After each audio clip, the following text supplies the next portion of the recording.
កាន់អាវុធប្រយុទ្ធការពារនាមជាយោធាសុមិនរៀនឡើយទោះមួយជំហានត្រូវស្លាប់ក៏ដោយ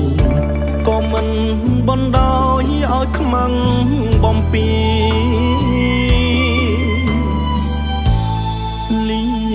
ពុកនេះម៉ែព្រោះតែទឹកដីដេញចោលអប្រិយសត្រូវឈ្លានពីបដូរបដាច់សង្ខាសច្ចាប្រណិតធានបើជាតិក្រោយមានសុំកើតជាខ្មែរកុំឡើយព្រួយភ័យប្រពន្ធសំឡាញ់បងនឹងវិលវិញវិលម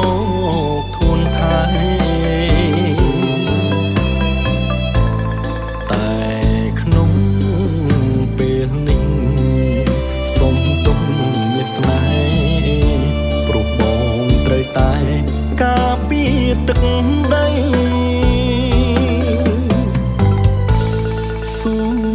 យកទ្រូងពាំងរនាងការពារដើម្បីប្រជាទូស្លាប់មិនថ្វីស្លាប់ដើម្បីជាតិរឹតតែមានន័យប្រជាប្រុសស្រីជាកម្លាំងចិត្ត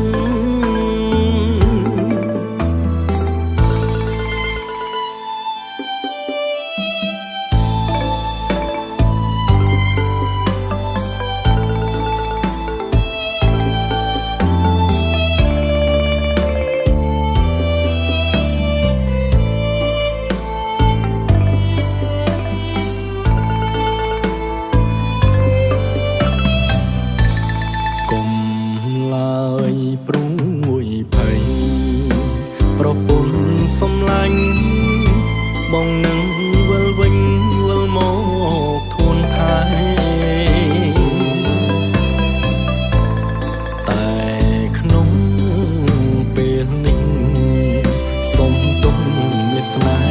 ហ៍ព្រោះបងត្រូវតែការពារទឹកដី